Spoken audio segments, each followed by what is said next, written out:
Con la disle, con la disle,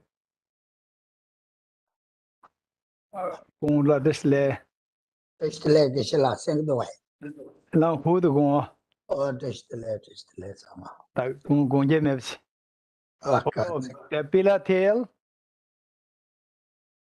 Thiel, thank you for accepting an invitation. Thank you. And I'd also like to introduce to you Mr. Ngodu Tongjong, dear. Ngodu La Cha Chanona. Yes, this is the representative of His Holiness the Dalai Lama in Delhi, and we invited him to be our guest here for your talk as well as for the inaugural session of this dictionary. That's too good, Joe. Okay. Gising ako sandala penal. Gising ako sandala. Professor Maheji and Dr. Ladaji. Hello. Thank you for accepting this. Can you see me now? Invitation. Oh, Can you see me now? Professor Gishingawa Samdala, thank you. Can you hear me? Professor Gishingawa Samdala.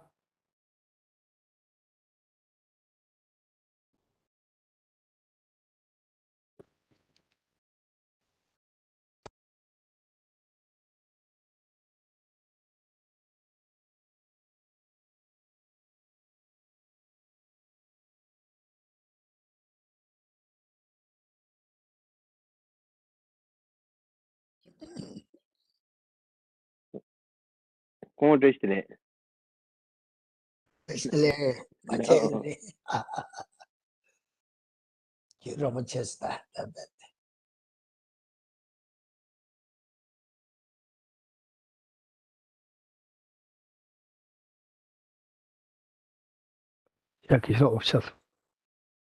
Gishingawa Samdala Destile. Like the chin.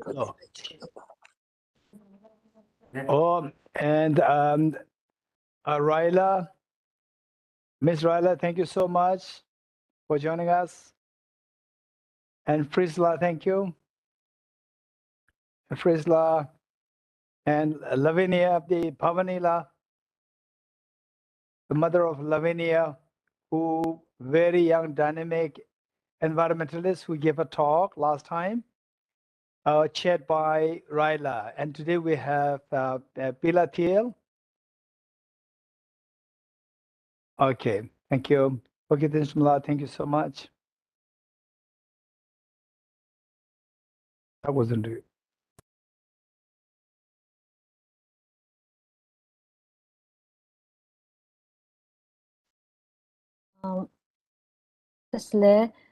Before we start our actual program, I'd like to request each and everyone to kindly keep your videos on and to microphone on mute to avoid any interruptions.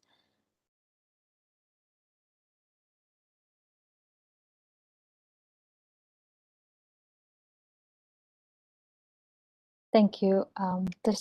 Good evening, good morning, and good afternoon to all the participants present in this webinar and who are joining with us from Facebook and YouTube Live from different parts of the world in different time zones. Please allow me to introduce myself. I'm Tenzin Doma, Program Coordinator of Tibet House. And I would like to welcome you all and all the dignitaries to the annual Spiritual Ecology lecture on Faith for Ecocide Law. And it is one of the Tibet House highlight programs, and we organize this lecture every year, keeping in mind the importance of environment conservation and our responsibility as a human being.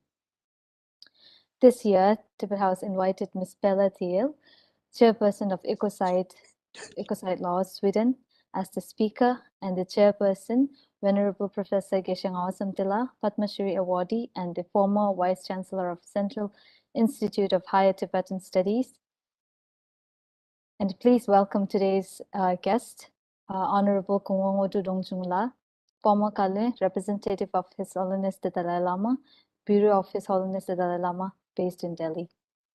Along with this lecture, we are also delighted to launch the second fascicule of dictionary under the title Dictionary of Buddhist Terms, initiated by Professor Mahesh Devkar and Professor Lata Devkar and their teams. And please welcome Professor Mahesh Devkar, Head of the Pali Department, Savitribai Phule University, Pune, and Professor Lata Devkar, Visiting Faculty Department of Pali, Savitribai Phule University. Before I proceed, I would like to share a brief introduction about Tibet House. Tibet House, Culture Center of His Holiness the Dalai Lama, was founded in 1965 by His Holiness the Dalai Lama to preserve and disseminate the unique cultural heritage of Tibet and provide a center for Tibetans and studies.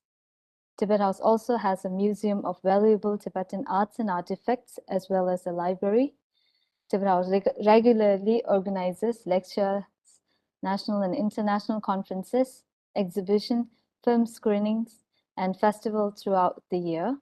These programs mainly focused on Indian, Tibetan, and Nalanda Buddhist history, science, religion, philosophy, art, literature, and culture, where it witnesses the vital and evolving heritage of Tibetan people. Tibet House also offers different courses on Nalanda philosophy. At present, a 4-year master's course on Nalanda Buddhist philosophy, in which 360 participants are enrolled from 39 different countries, and one year Nalanda diploma course, which is running now, a third batch, and in which 860 participants are enrolled from 41 different countries and has been completed with 2 batches. And Tibet House also offers a Tibetan language course every 4 months. Until now, 21 batches have been graduated so far. And next, I would like to invite Venerable Geshe Dorje Damdila, Director of Tibet House, New Delhi, to kindly deliver the welcome address.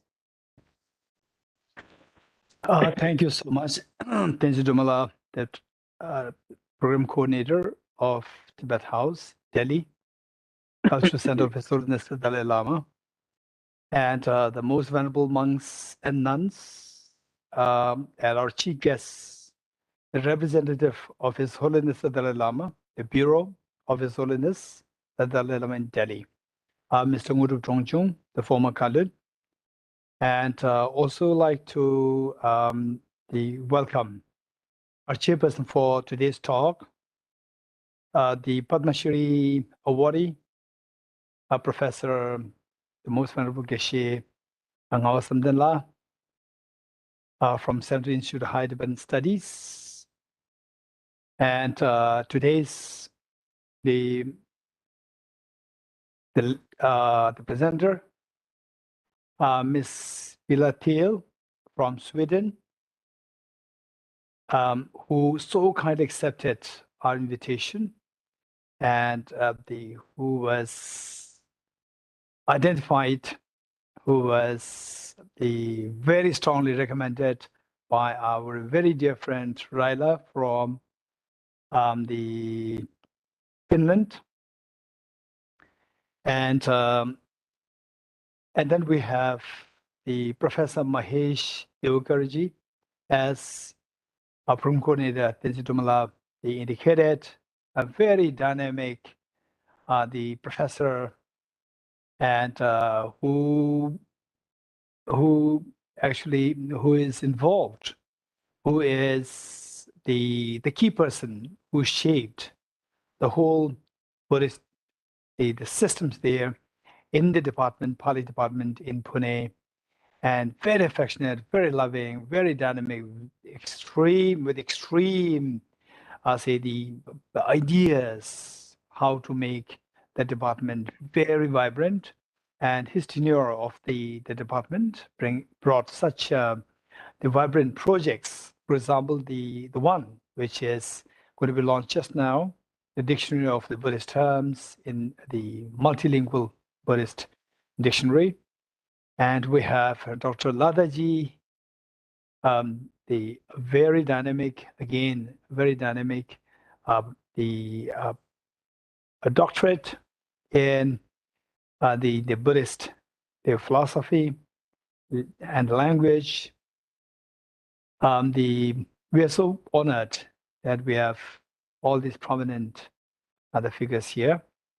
And with this in mind, so basically, as our program coordinator Nijamala indicated, today is for the annual, the Spiritual Ecology lecture, which we request very prominent speakers to speak on. And pertaining to this, the spiritual ecology, there's an element of the ecology there, as well as an element of the spirituality, element of feeling, element of heart related to the ecology. So with this in mind, and I like to share that what is the take of the Buddhist Shakyamuni to the ecology.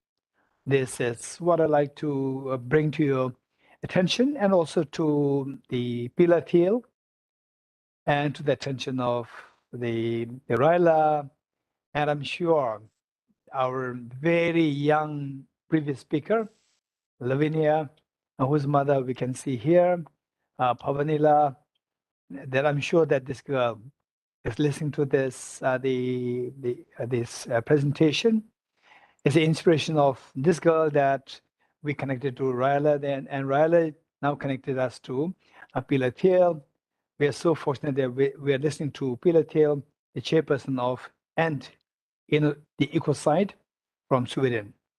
And pertaining to the take on ecology, the take of the Buddhist Shakyamuni, and of course His Holiness, a pioneer in promoting the awareness of ecology on a large scale, and he's a pioneer and the figure in promoting the awareness of ecology.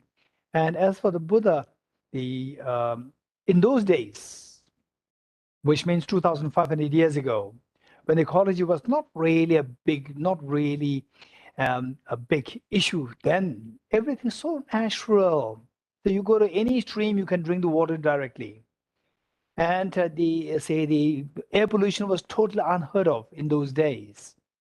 And yet, what's the take of the Buddha on the ecology?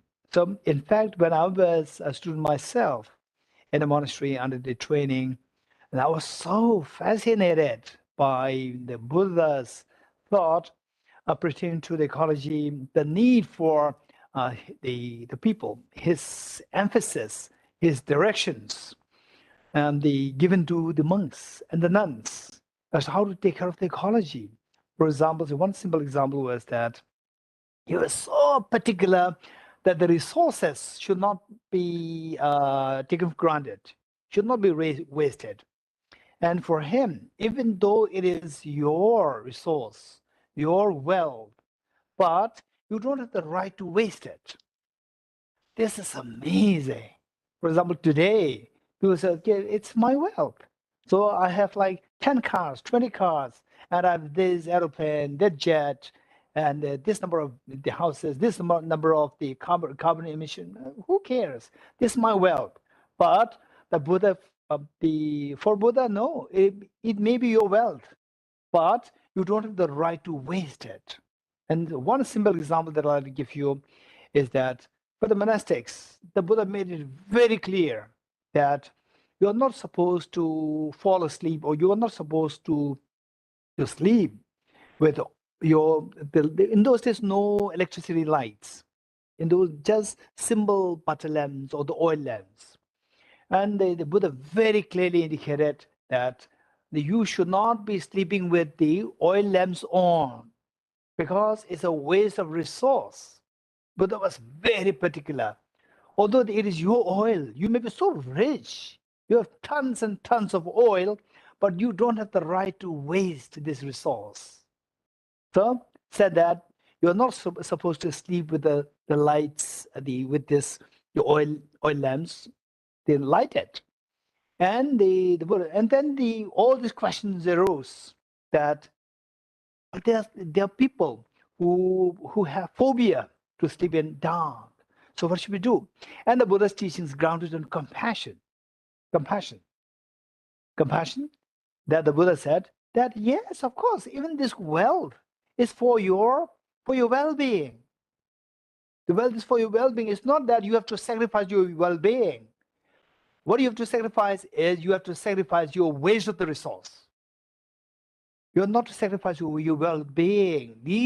These wealth, what Mahatma Gandhi said, the world is enough thing for the needs of the people, but the world does not have enough thing for the want of the people.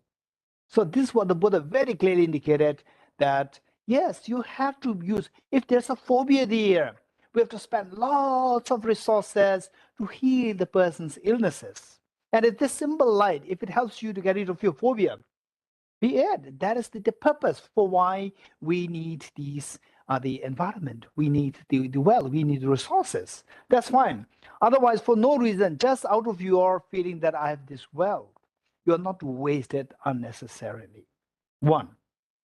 Number two, Buddha was very particular that don't pollute the water, don't pollute the streams, don't destroy the vegetations unnecessarily.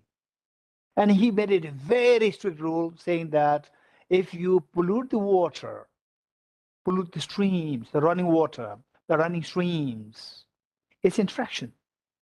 And if you cut the vegetation for no reason, it is infraction. These are not allowed.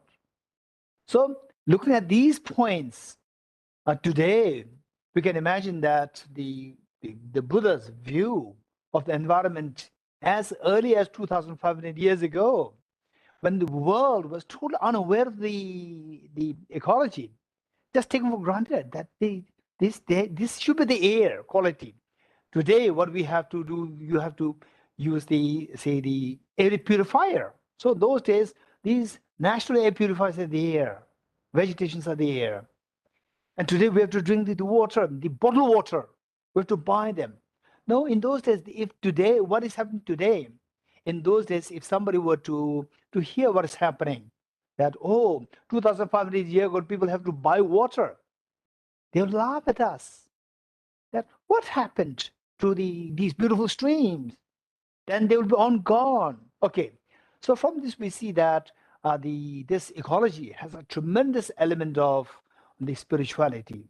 So it is for this reason that Tibet House, since my predecessor, the most venerable Tugun Tugur Rinpoche, so he started this program, annual lecture. He considered it is a very important program and one of the most prestigious programs of Tibet House, the Spiritual Ecology Lecture.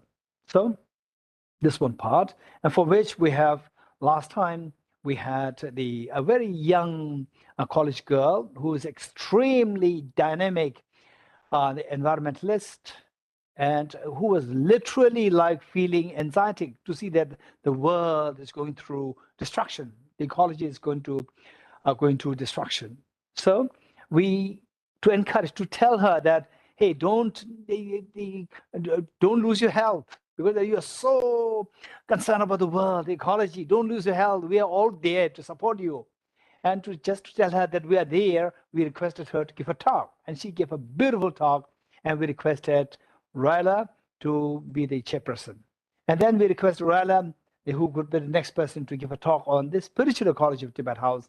And then she suggested Pella Thiel, the chairperson of End Ecocide from Sweden. So we are very fortunate that we have somebody who is extremely passionate about ecology, Pella Thiel, the chairperson of the End Ecocide Sweden, and alongside as the Dinsdumala program coordinator already indicated that we have the dictionary of Buddhist terms, under the leadership of Dr. Professor Maheshji and Dr. Ladaji, two of them, and their assistant editors, Snehal Prashant Kondalkar and Maheshwar Singh Negi. So the launch of this is also happening there today. And this is actually ongoing project. This dictionary of the Buddhist terms, this is an ongoing project. And the first part was already inaugurated here in Tibet House, and now this is second in the series, inaugural. So the and here we have again, we requested the Professor Gishing Awesome and who is an extremely the visionary great leader, and who is the Padma Shri awardee, one of the greatest civil awards of the whole India, the Indian nation. We requested Professor Gishing Awesome to be the chairperson for this the talk. So thank you, Gishing Awesome for accepting to be the chairperson for this program, and thank you one and all. And back to Nirjamala. Thank you.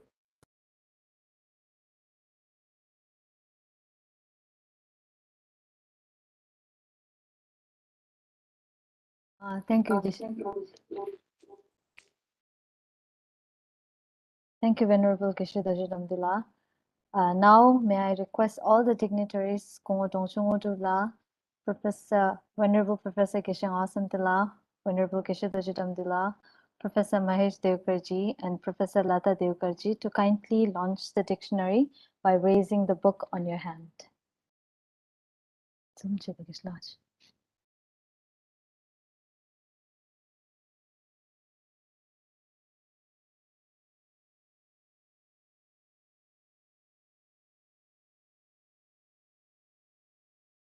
you very much to all the dignitaries. And now I would like to request Honorable Kongo Dongchungutula to kindly confer a few words on today's book launch.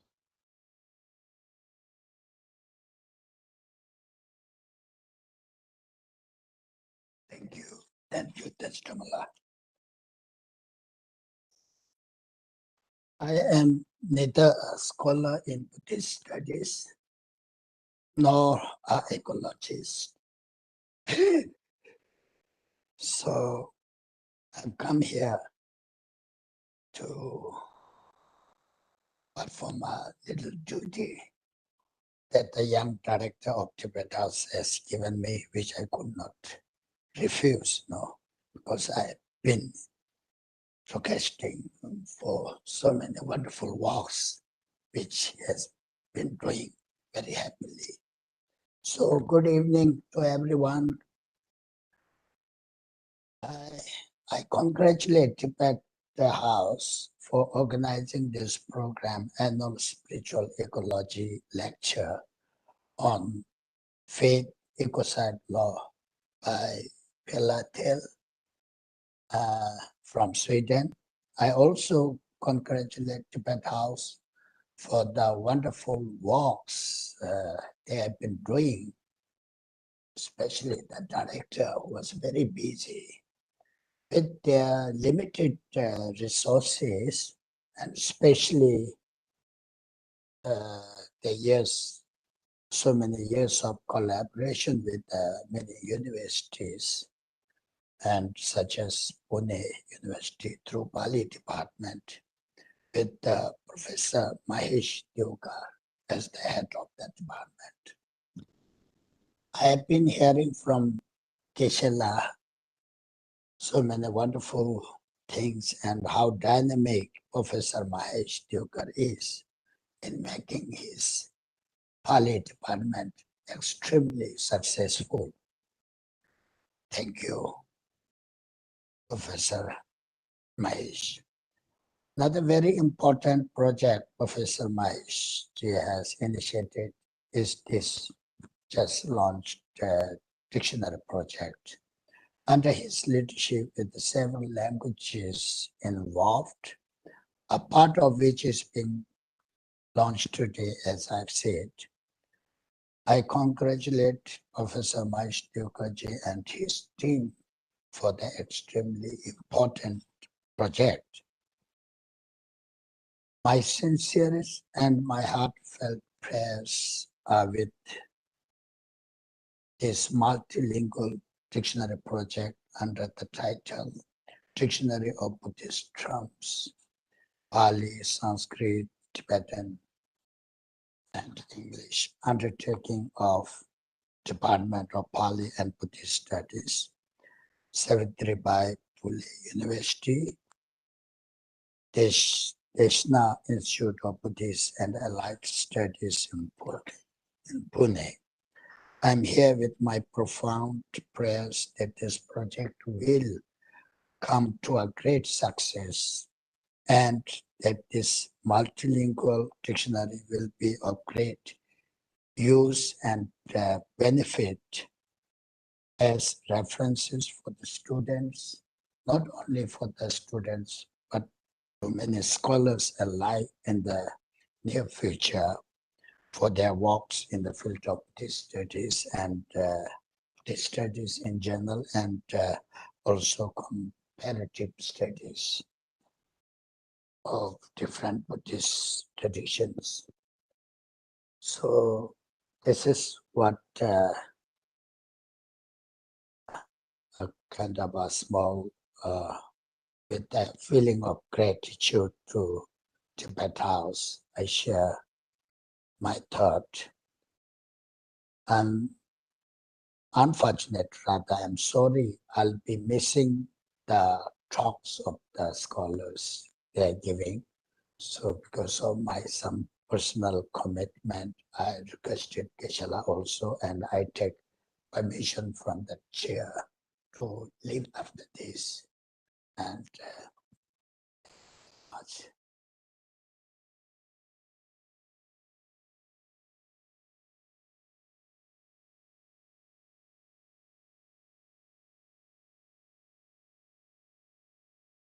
Thank you, Honorable Kongo Tongchungudula. Now I would like to request Venerable Professor Ngao Samtila to kindly deliver a few words on today's book launch on Dictionary of Buddhist Terms.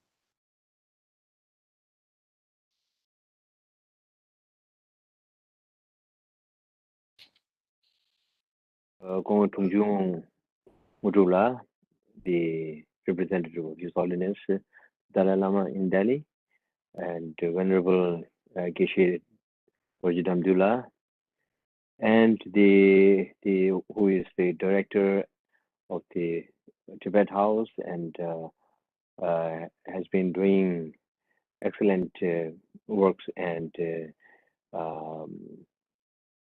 very many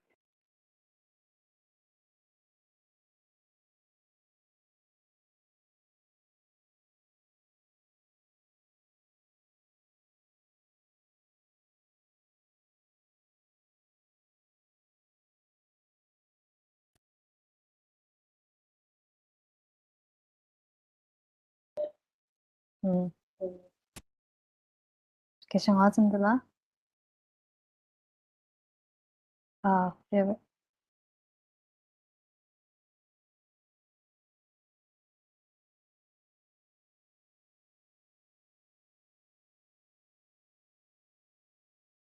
And we're very sorry that we are facing internet connection with Professor Ngao Samtila. So we'll hold for 10 seconds, and not then we'll continue with the next session.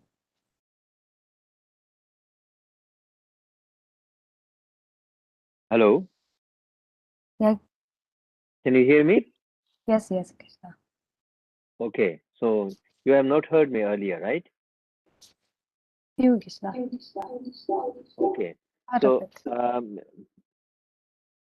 may I speak? Am I audible now? Yes. Okay. So the Geshe Dorji Damjula, the director of Tibet House, and the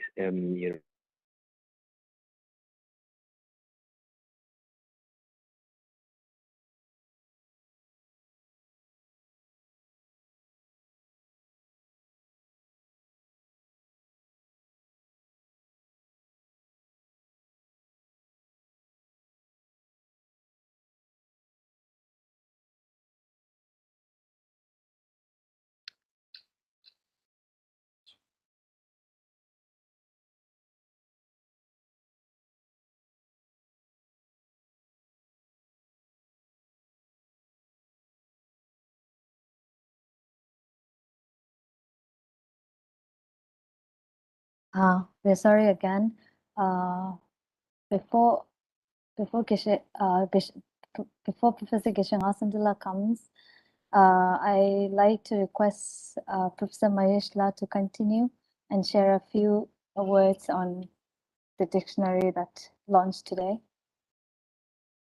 Thank you very much, Tenzin Dolmaji. First of all, let me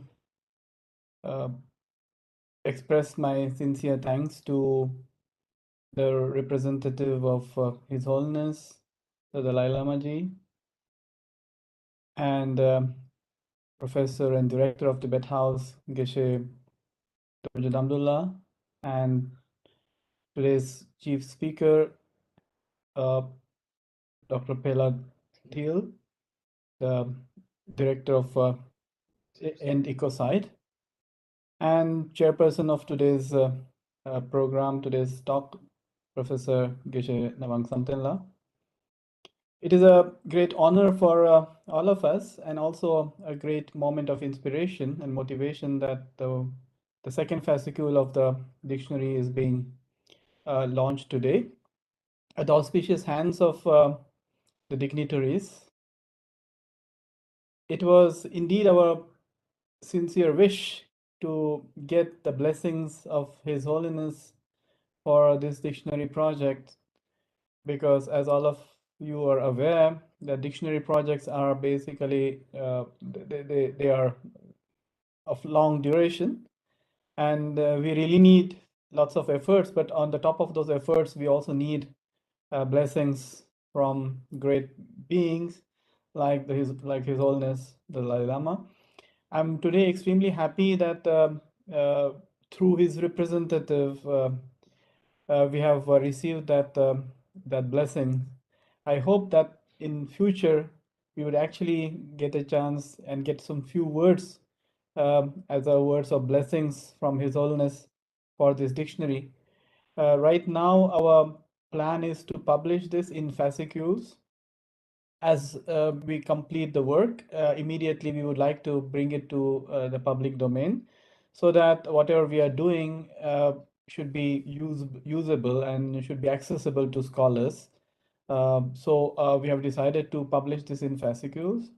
So we are also working on the third fascicle right now, and hope that by the time of Buddha Purnima, we would be most probably ready with the third fascicule as well.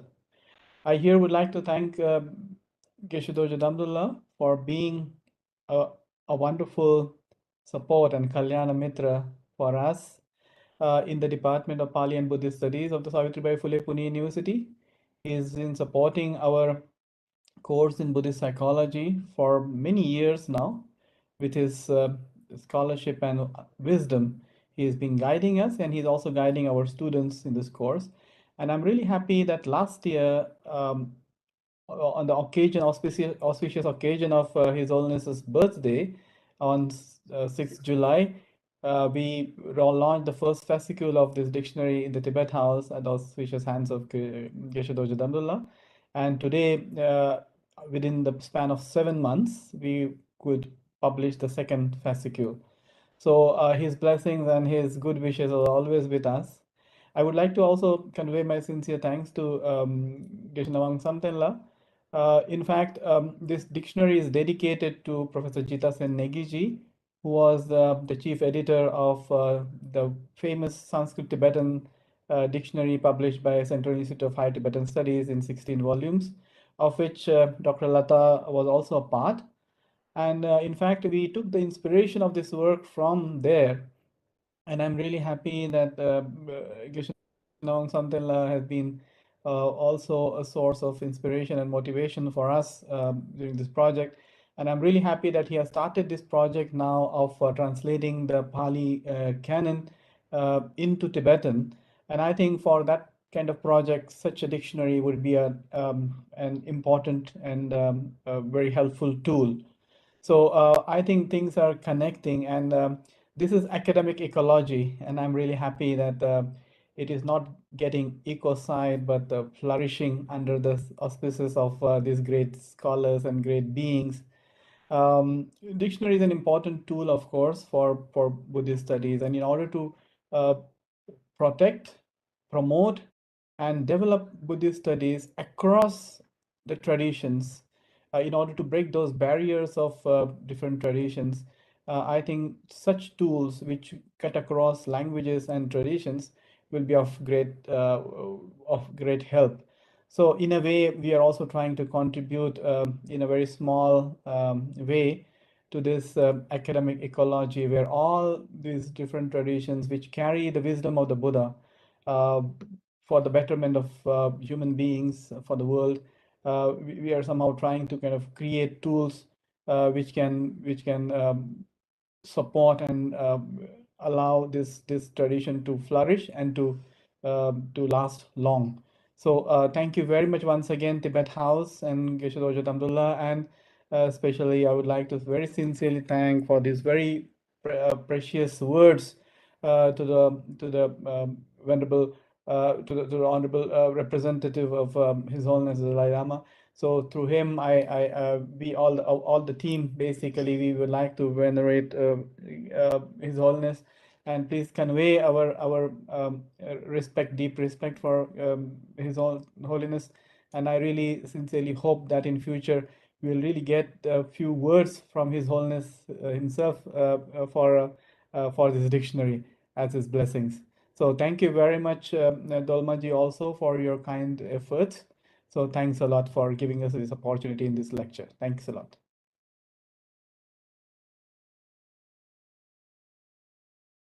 Thank you, thank you, Professor Mahesh Devgarji.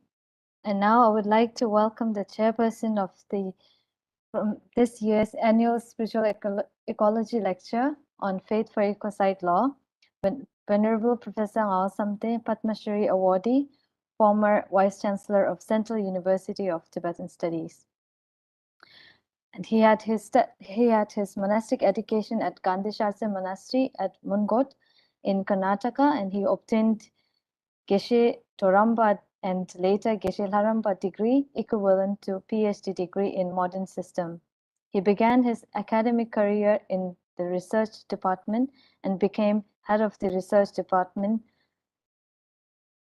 devoted to the restoration of the lost Buddhist text into Sanskrit based on the classical Tibetan translation made in ancient times jointly by the Indian and Tibetan Pandits. His special interest in philosophy of Nagarjuna published the definitive critical edition of the Ratnavali with its commentary as the result of his postgraduate research, and he is credited with the important publications such as a critical edition of Abhidhamata Samgao and so on. And he has made a substantial contribution to the improvement of academic standard at Central Institute of Tibetan Studies, Varanasi, particularly through teaching and research. He is instrumental in promoting Buddhist studies in India. In 2009, he has been awarded Padma Shri, one of the country's highest civilian award by President of India for his distinguished services in the field of education and literature. Please welcome Professor Ngao Samtila.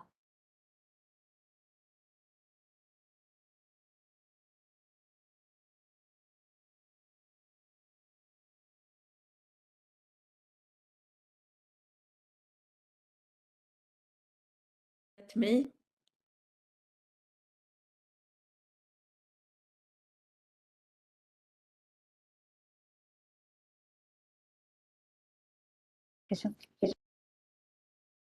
Hello.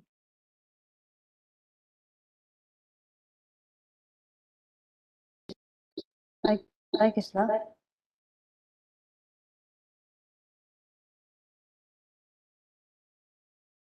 Are you calling on me now? No, thank you.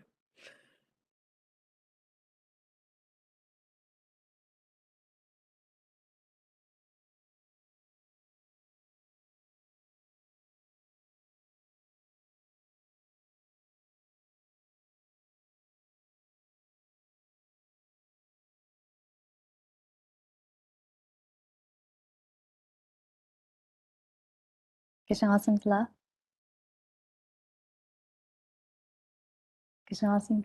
Yeah, did you ask me to speak? Yes, Gisela. Oh, I didn't hear that. I'm sorry, because there is a, severe internet problem. Can you hear me now? Yes, Gisela.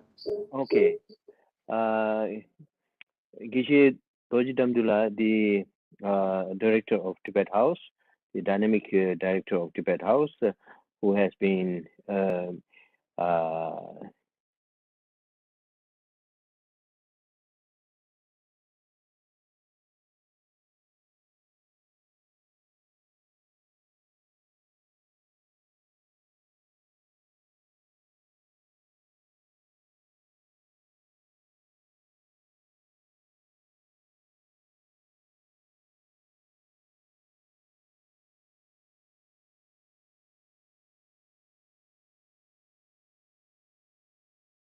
Supreme.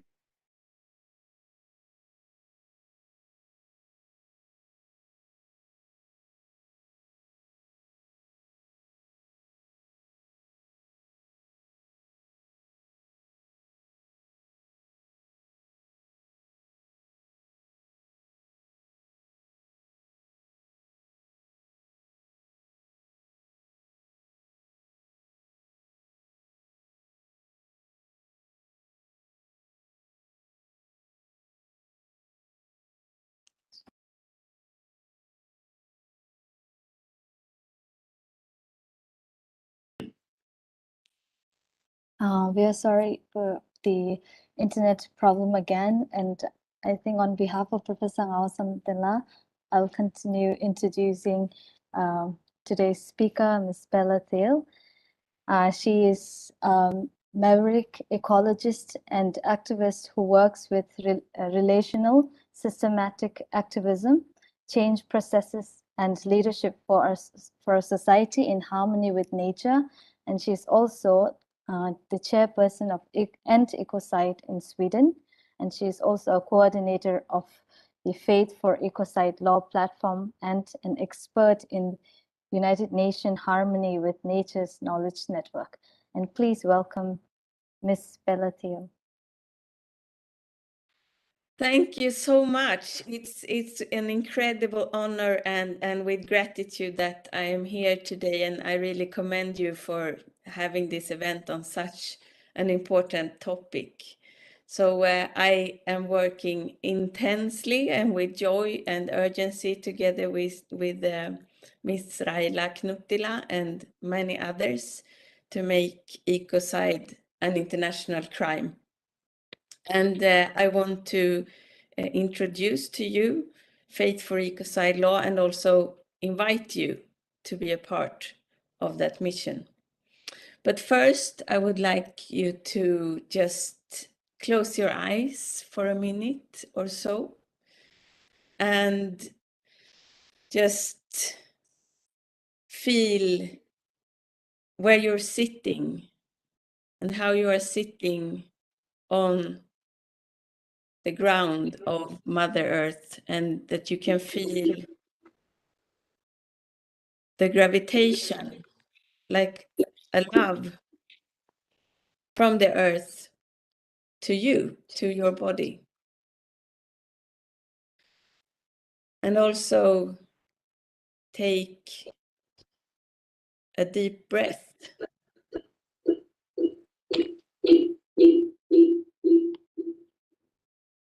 Knowing that every time you breathe with the oceans, with the forests, with everything that is alive. So in every breath you are connected with the living world. And maybe breath is the function of your body that is the only function that is both conscious and unconscious at the same time.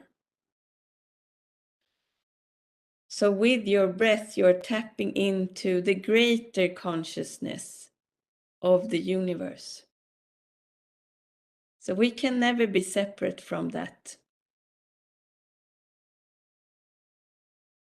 And take another deep breath and come back to me here. And I think that maybe ecology is the most spiritual of the sciences, because it's dealing with the relationships between everything that is alive on this earth and in this universe. And I don't know so much about religion really, but I think that Buddhism is the most ecological of faiths, having this profound understanding of the interconnectedness of everything. And I want to observe that the culture that I come from, Western culture, has separated us humans from the rest of the living world. And by that, actually taking away spirit from the world.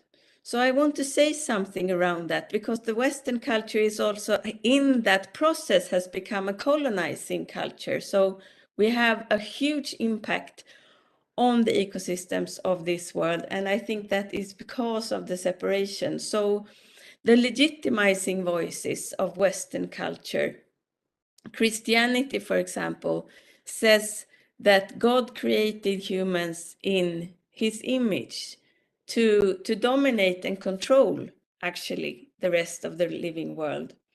And in the Enlightenment, when the science was, instead of religion, the voice of truth, sort of. So in our culture, when we want to know what's true, we ask science.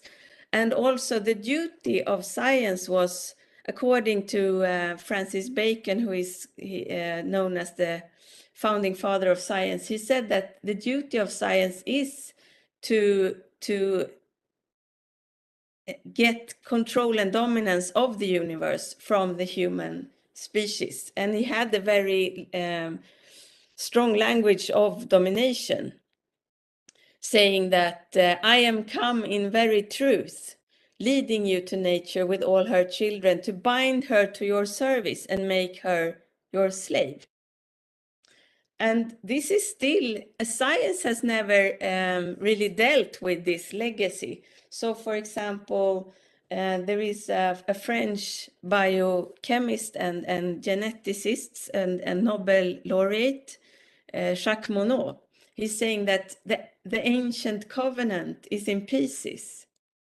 Man knows at last that he is alone in the universe's unfeeling immensity, out of which he emerged only by chance. His destiny is nowhere spelled out, nor is his duty. So this idea of science, that man is separate from the world, treating nature as but a resource for humans, and with this idea that we can be objective observers, we have objectified the world, and in that process actually desacralized it. So taking away spirit, consciousness, and meaning from the living world. And in the words of sociologist Max Weber, we have disenchanted the world. And with the power of fossil fuels, this very dense energy that we have been using since the 20th century mostly, we have now, according to science, entered a new era, which is called the Anthropocene, so the era of humankind, where we have a profound impact on a global scale. So since the first International Conference on Environmental Issues, which is called the Stockholm Conference in 1972, 2/3 of the wildlife populations in the world has disappeared. Since 2020, the weight of the technomass of the world, so the things that humans create, like cars, buildings, roads, bridges, there is more technomass than biomass. So with this idea of a disenchanted world of resources, we are colonizing the whole planet. And this is ecocide. This is killing our home. That's what the word ecocide means. So eco is the home, the planet, and side means to kill. And at this point in time, we know that a transformation in how we relate to the world, how we view the world, and how we view ourselves is needed. And in that transformation, law is so important, because law is kind of the DNA of society. It's through law that we understand what's important and what's less important, what's right and what's wrong. And in today's world, we have laws that view nature as just a resource, and those laws are now protecting property. They are protecting profit. They are not protecting the well-being of humans and nature. And so environmental law on international level isn't working. We don't have any international governance system, but we do have hugely powerful transnational actors who are operating in a global economy, which is basically lawless. So we have an institutionalized lawlessness, and we have to change this. And we can change this by one of the most powerful documents in the world, which is the Rome Statute governing the International Criminal Court in The Hague, where the most serious crimes of concern to the whole of humanity are being addressed.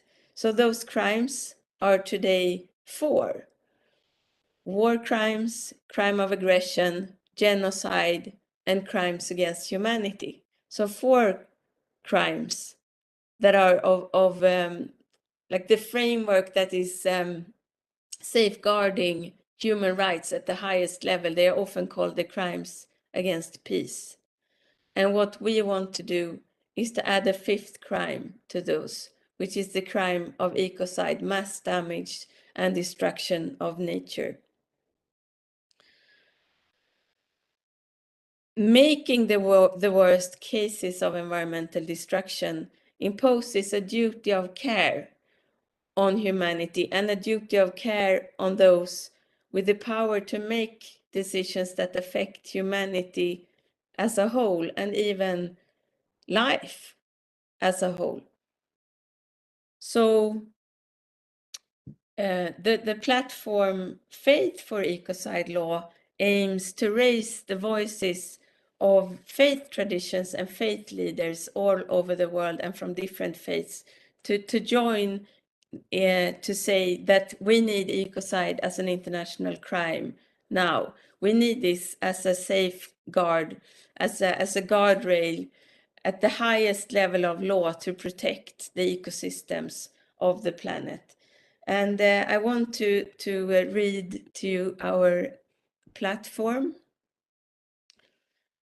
our manifest on Faith for Ecocide Law. So as humanity, we are in a position we have never been before. We are in the Anthropocene. We have an impact on the whole planetary system, and nature is sending us warning after warning. Our collective actions are damaging to life on a global scale. Ecocide is happening every day. Climate is changing. Polar ice is melting and seas are rising. Every day, entire species are disappearing from the face of the earth, never to return. Many of us have forgotten that we are not separate from nature, but a part of life on this planet. And that when we damage nature, we damage ourselves. But we can be healers. As humans, we have the ability to contemplate who we are and what we experience. The ecological crisis is an existential crisis, a crisis of understanding our place in the world. For thousands of years, faith traditions have provided humanity with narratives to understand who we are. As people of faith, we embrace a worldview that includes those who came before us and those who will come after. Mother Earth, or the creation, has always provided us with everything we need: air to breathe, water to drink, and food to eat. We need to respect and protect the earth for our home to remain hospitable, abundant, and beautiful into the future. We have the choice now to become healers, caretakers, and participants in the living whole, to shift the relationship between humanity and nature from harm to harmony.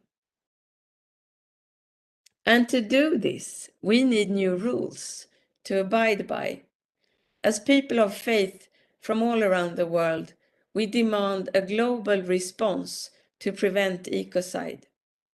To live in peace with each other, we must live in peace with the earth. The rules of our societies are laws, and we can change them to protect the most vulnerable and that which is precious. In the Anthropocene, a duty of care is required at the very highest level to protect the earth. Ecocide must become a crime against peace at the International Criminal Court, among the other crimes of concern to the whole international community.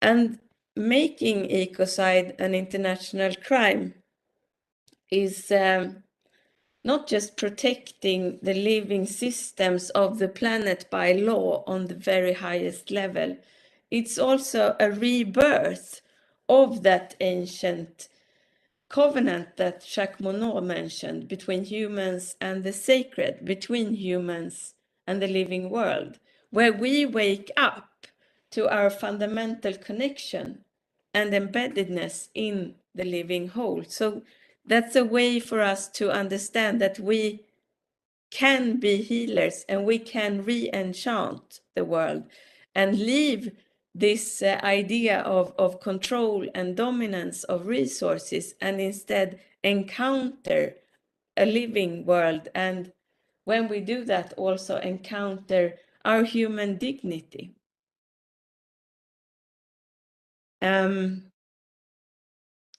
So with this, I want to invite you to the platform Faith for Ecocide Law. I will encourage you to go to the website faithforecocidelelaw.earth and join the initiative there. This year, 2022, marks the 50th birthday or the 50th celebration of the first international conference, the Stockholm Conference, and the UN will host a conference in Stockholm in June this year. And there we hope to really have ecocide law at the agenda, because without ecocide law, we cannot have a sustainable society. If we don't protect the living systems from the worst damage, we can never reach any sustainable development goals or anything. So, and we are now seeing that youth are really raising their voice now to have ecocide as an international crime, and also faith communities. So thank you so much for giving me the opportunity to present this mission and to invite you to it. And if you have any questions, I will be happy to answer them.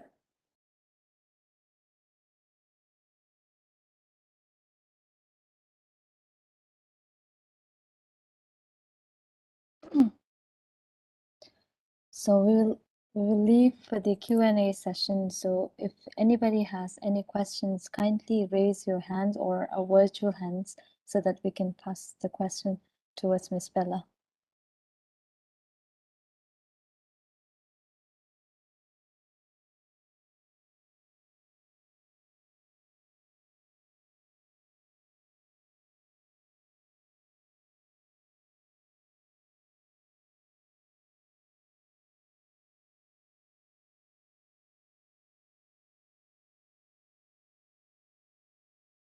So thank you so much. Can you hear me? Yes. Thank you, Ms. Pella, for a wonderful presentation. It was really inspiring to hear your talk. My question is, could you share with us where we are in terms of achieving recognition for ecocide as international law? I mean, what stage? Are we in the early stages, or are we making progress? Is this something you see as happening in the next couple of years? And also, how can we support your movement? Thank you. Thank you. That's a wonderful question. And actually, at the Stockholm conference back in 1972, the Swedish Prime Minister Olof Palme used ecocide in relation to the Vietnam War. He was one of the first to mention that term. And since that time, there was a huge discussion on making ecocide a crime at the UN level, but it kind of went under the surface in the 90s. So it was more or less forgotten. I have been working on this issue for almost 10 years. And for most of that time, it has been like viewed as something quite utopian and the concept, but not really a real policy issue that could make that could become reality and make a real change.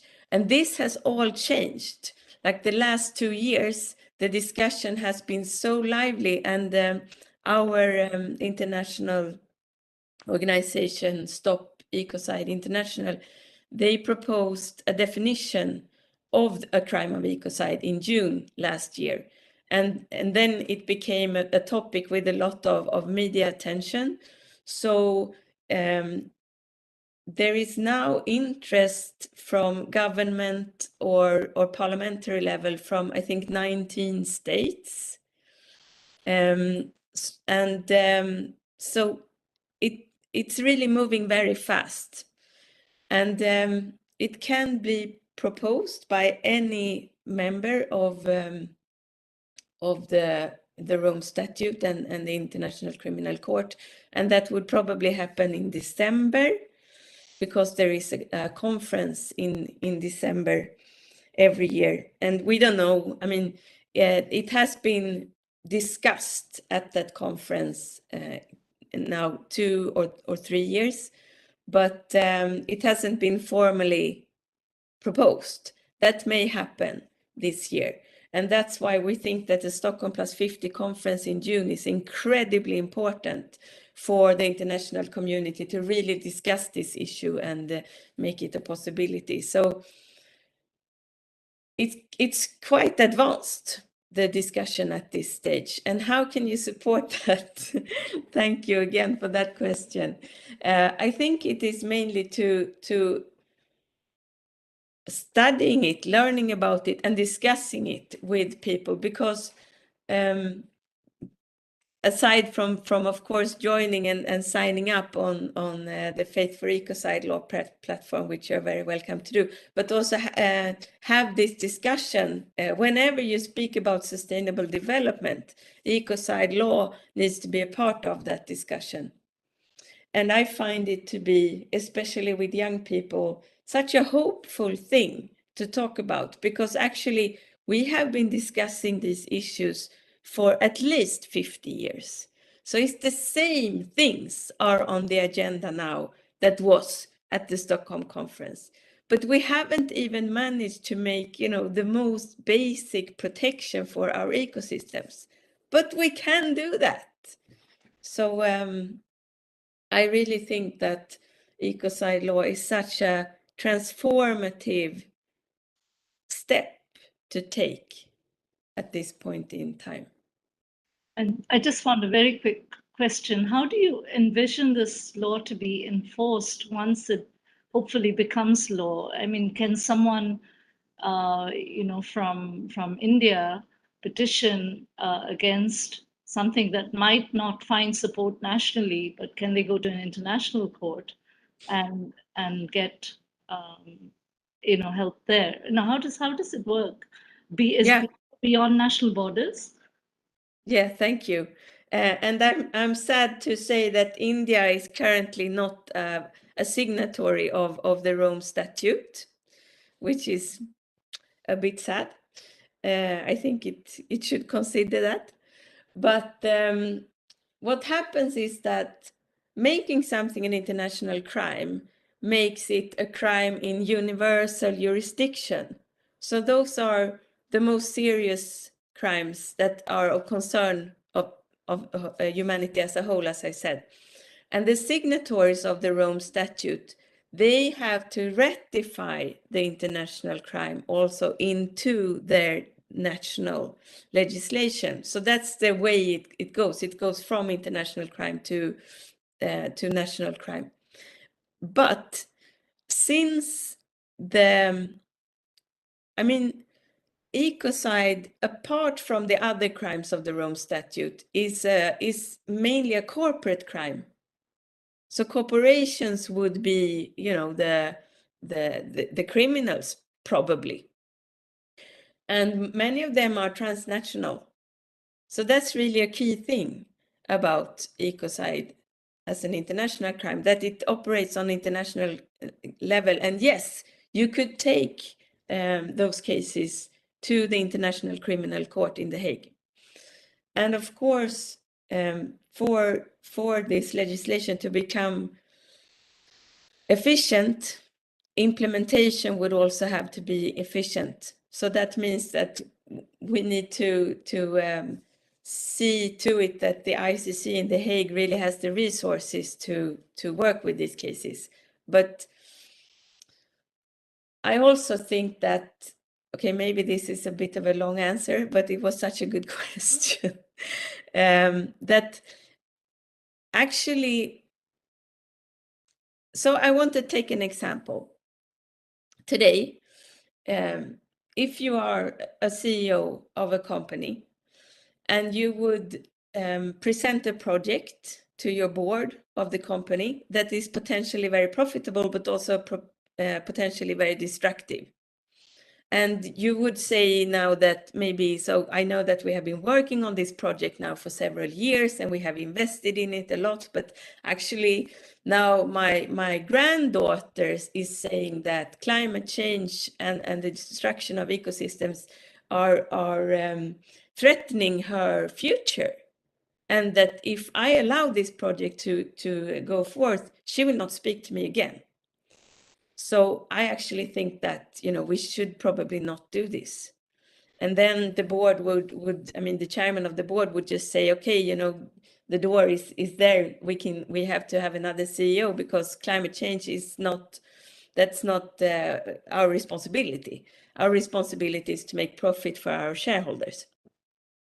But if ecocide was an international crime, that would totally change the risk management of that company, because the CEO could then say, well, I know that we have been investing a lot in this project, but actually now there's discussion to make damage and destruction of ecosystems into an international crime. That means that I could go to court in The Hague, and so could you, who is the chairman of the board. And I don't think our customers would appreciate that. I don't think our shareholders would appreciate that for our company. So it would really shift the whole logic of the system, even if not many, there wouldn't have to be so many cases. Even the discussion around this is changing how businesses are looking on, for example, like what projects seem reasonable to fund. Thank you. Question. Yeah, please go ahead. Can I ask a question, please? Yes, Professor Renugaji. Okay. Thank you very much for your presentation, which has really sensitized us to many new things. But ma'am, can you elucidate a little bit more on the role of geography and history in terms of nature and culture for Ecocide? Could you describe that question a little more? The role of history and geography. Yeah, how, let's say, the position and the historical narrative in different geographical, areas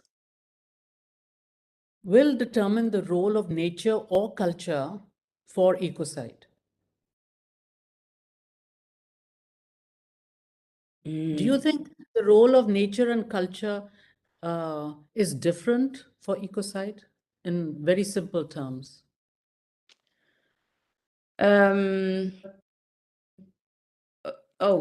So I'm not sure that I understand the question.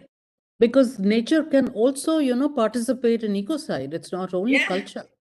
Yeah. Okay, yes. So to what extent is nature responsible? To what extent is culture responsible in the context of geography and history? That's a very good question, if I understand it correctly. So yes, I mean, nature can, of course, also create a lot of damage. Yeah, but now I think that the role of humans is to be responsible for the damage that humans are creating toward each other and toward other living beings. So that we can kind of leave this idea that I see as an idea from Western culture, which is that we should govern and control nature to get as much as we can from it. We have to leave that idea and instead try to govern ourselves and our actions so that we are not damaging to the whole that we are a part of. I mean, it doesn't make any sense to have an economy that pollutes the water and pollutes the air and call that development, because we know that this is the air that we breathe, it's the water that we drink, that we need every day. So when we pollute that, we damage our own health. I don't know if that was an answer, but in terms of Ecocide Law, I see it as, very simple but very strong rules to govern the actions of humans, and especially the humans that have the most power in the world. Thank you.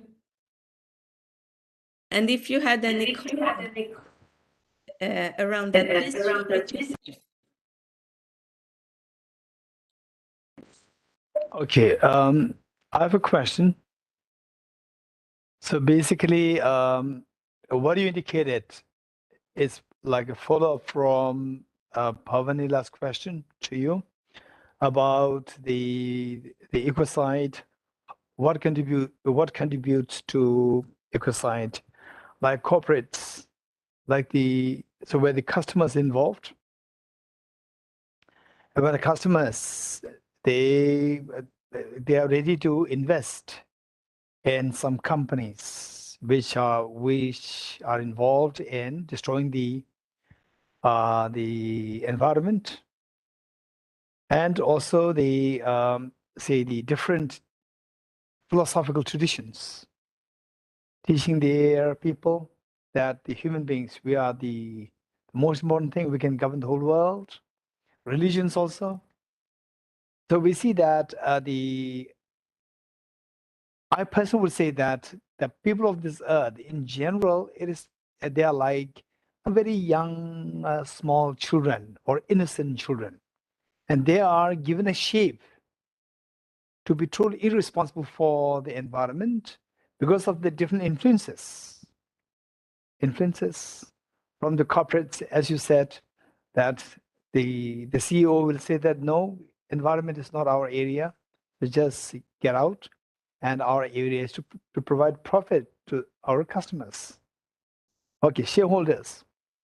So that the question that I'm coming up with is that this is a similar issue with the basic human values. Basic human values, where there's so much of crimes happening, as you indicated, like the wars, then invasions and so forth, and then domestic violence and so forth. And for all these, His Holiness the Dalai Lama very clearly indicated that these are all because of one problem. That is that the people are not given a proper education of the importance of the human values, such as compassion. And therefore, he has given lots of thought to this. And on this basis, he now saw that it is only through educating the people, educating the people, not only the brain, but also the heart.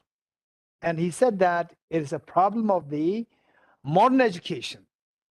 People invested time, energy, resources, the peak of their life in the modern education, and which only encourages people for the development of brain, not the heart. And His Holiness says that we must think of incorporating educating the heart as a part of the curriculum of the modern education. So given that, although there are so many conferences happening, talks are happening, lectures are happening, books are there, he argues that as long as there is no education system, a system which is adopted by the various institutions where education of heart is the emphasized, then nothing will work. So therefore, he took the initiative to start this as under the heading known as universal ethics.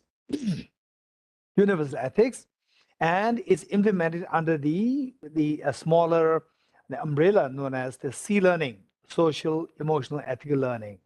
So this has said that this is something which we can concretely do, and we need to encourage the governments. And I always say that this must be encouraged on the international level, on the UNO level, that this must be implemented in the as a part of the modern education curriculum, where educating the heart must be an integral part of the education system. So I'm just wondering that whether or not the environmental activists, whether or not they've come out with such a programs, that without educating the people about the importance of the ecology, ecocide is invariably happening. So if you can think of some programs where you can persuade the UNO, persuade the various the nations, persuade the various education systems, that you must include this as a part of the education, where any CEO of the companies, where all the customers of these companies, where all the leaders, political leaders, they have a sense of the importance of the ecology. If this is what can be inculcated in the minds of the youth as a part of the education, then the ecocide can be stopped. So this is what I thought. And my question to you is that whether or not such a plan or such a proposal is being submitted to UNO, to nations and so forth, from the people who are really concerned about the ecology. I couldn't agree more. I love to hear that. That's so so profound and so important. And I also think I don't see those things as either or. I see them as both and, because I also do think that, you know, I trust our hearts quite a lot as it is now. People have really big hearts and they love nature and they don't want nature to be destroyed. Nobody wants that. But it's like we understand, as people, we understand that we are part of nature. We know that. But the problem is that we created our institutions, like our corporations, like our laws. We created them on this misunderstanding of human separation. So our hearts are constantly betrayed by our systems and our institutions. So I think that, you know, those things has to go hand in hand, if that makes sense. A law of ecocide would be a support to our heartfelt connection to each other and to the living world, instead of that connection being betrayed all the time. Like the pension funds of Sweden. So my pensions, you know, the money that we are securing to make the future safe for people, those funds are now invested in extraction of fossil fuels. They are invested in large-scale forest destruction on the other side of the world. I don't want that, but that's what's happening. So we need a legal support also for our hearts and education.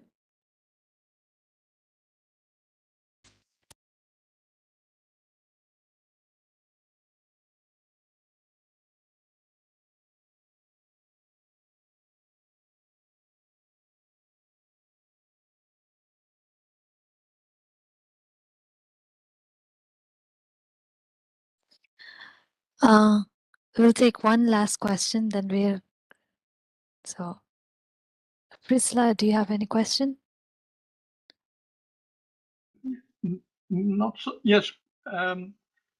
Maybe, Pella, you could give some concrete examples of what at the moment the people who are promoting the idea of ecocide think this is a real good example of ecocide. Like your former Prime Minister Olof Palme thought that using Agent Orange in the Vietnam War was a perfect example of ecocide.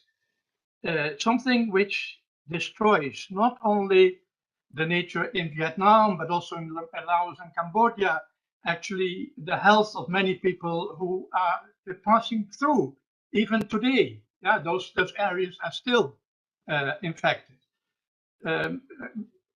Maybe you can give a few more examples of that. That makes it more clear that this is not our ecological footprint. No, we are talking about much bigger things. Thank you. I'm going to read the definition that was proposed by the independent expert panel for the definition of ecocide. And then it is, and they haven't given examples of this could be ecocide, that could be ecocide, but they have a definition that reads like this: unlawful or wanton acts committed with knowledge that there is a substantial likelihood of severe and either widespread or long-term damage to the environment being caused by those acts. So exactly as you say, this is not just any acts. Things that have been proposed to be an ecocide is, for example, large-scale forest destruction and exchange in for plantations, for example, large-scale mining projects, industrial fishing, things like that. But there will be, of course, a legal procedure with like what will it be in practice. But for example, so we still do things that we know is very, very damaging, like opening new coal mines, for example. Or like in Sweden, we have the only indigenous people in Europe, the Sami people, and they are now fighting against a mine in northern Sweden, and there are many mines there, and they are opened, and the profit goes to a company that is often from other countries, and then they are left just leaking heavy metals for maybe hundreds of years. So there are a lot of examples that could be ecocide. And something I find very hopeful is that, as I said, we still invest a lot of resources in ecocidal activities. What happens if we say no to that, if we say, yeah, that this was a business case before, but now it's a crime, that means that we will have the potential to leverage a lot of investment into a regenerative development, into innovation that actually is healthy for both people and ecosystems.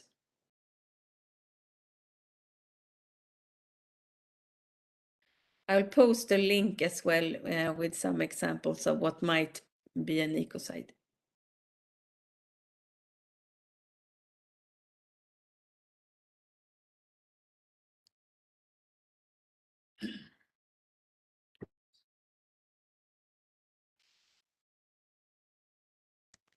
Thank you, Ms. Pella Thiel, and Venerable Geshe Awesome Life. You are here, so could you please say a few words on today's session? Yes, certainly. Certainly. Thank you very much. Can you hear me now? Yes, Krishna. Yes, thank you. Madam Pella Thiel, that was wonderful presentation, and not only in terms of knowledge, but also very much pertinent to our day-to-day life and the current very serious situation of the globe, of the earth.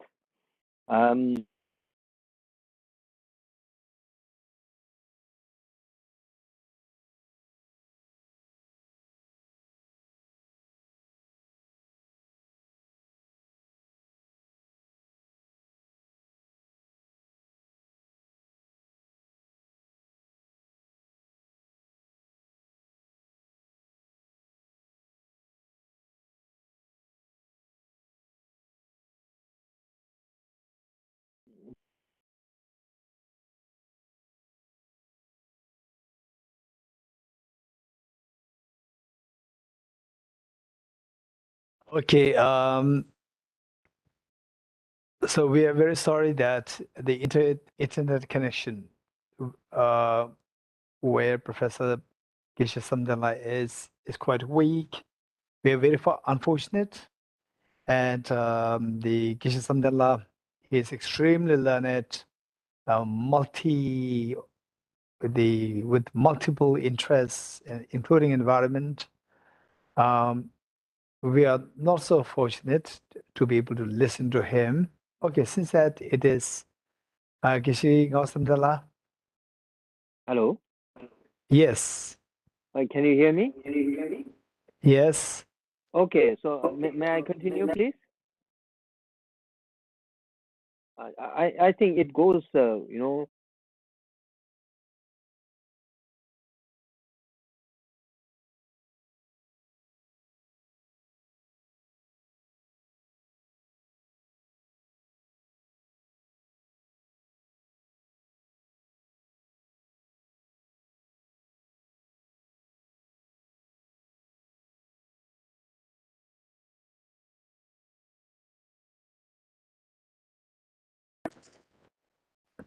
Okay, thank you, the Pella Thiel. Thank you so much. And as Geshe Samdala indicated, very clearly indicated, that your talk is not only very informative, there's a tremendous passion there within you, and to inspire many others to join hands in stopping ecocide for our own well-being, for our own benefit. And thank you so much. And in fact, when the main umbrella, which is the spiritual ecology, here the spiritual does not necessarily mean religion. It means a heart, where the people should have a sense of, say, the ecology, sense of concern for the ecology, with the heart, for yourself, for the world, or for the future generations. So this is the idea. And what you did, your presentation rightly resonated that spirit, with which this program was initially created. So with this mind, the Pella Thiel, thank you so much for your extremely elucidating the talk. And Ms. Ryla, thank you so much for recommending and the Pella Thiel for this very the important talk. And thank you, each and every one of you for taking part in this. And yes, indeed, it is our responsibility to join our hands for that. We need, first of all, we need the information. We need to know that the awareness must be there within all of us. And it's for this reason that we're inviting such distinctive people with a heart, with the full knowledge of the ecology, like Pella Thiel, for this program. So thank you so much. And Pella Thiel, for sure, in future, we'd like to invite you more for such talks. And also, the Ryla, thank you for making this incredibly precious recommendation of Pella Thiel for this talk. And thank you, each and every one of you. And for some of you, good morning, good afternoon, and many of you, good night. Thank you. Thank you very much, Geshe-la. And we came to the conclusion. And now, on behalf of Tibet House, Cultural Center of His Holiness the Dalai Lama, New Delhi, would like to thank Ms. Pella Thiel for enlightening us in protection of any ecological values and especially creating the awareness on Ecocide Law. And Venerable Professor Geshe Samdila, with his best effort, for chairing today's session. And I also would like to thank our chief guest, Kungotung Chungudula, for your presence, and Professor Mahesh Devkar and his team for launching the second fascicule of dictionary titled Dictionary of Buddhist Terms. And I also would like to thank Venerable Geshe Samdila for always guiding us, and to all my colleagues for your support in every program. And last but not the least, to all the audience for your valuable time. And with this valuable learning from this forum, we will continue to learn and concern more on climate change and environmental issues on our way forward. And last but not the least, again, that if those of you are interested in Tibet House program, I have shared the link of this year's tentative annual program in the chat box. So please feel free to check. And if you have any questions and if you would like to join in our Tibet House mailing list, kindly mail us at pc@tibethouse.in. I'll repeat, pc@tibethouse.in. Thank you very much. And those who are in a different time zone, good morning, good evening, and good night, everybody. And we'll see you in our next program. Thank you. Thank you again. Thank you.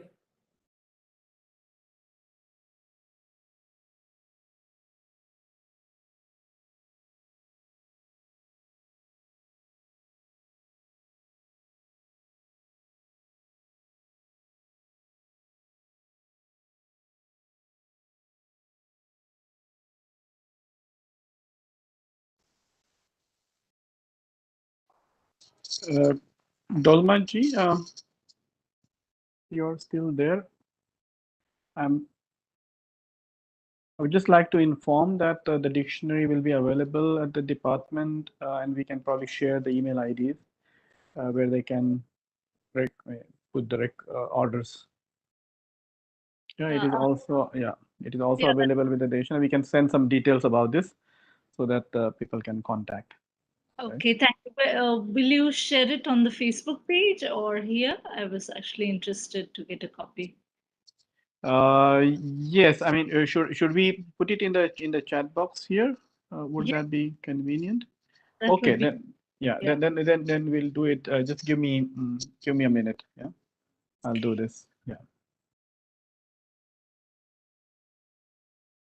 And so, which languages have you? You said it was multilingual. It includes Pali, Sanskrit, Tibetan, and the English. I mean, of course, the meanings of it. With the keywords, okay. their grammatical information, the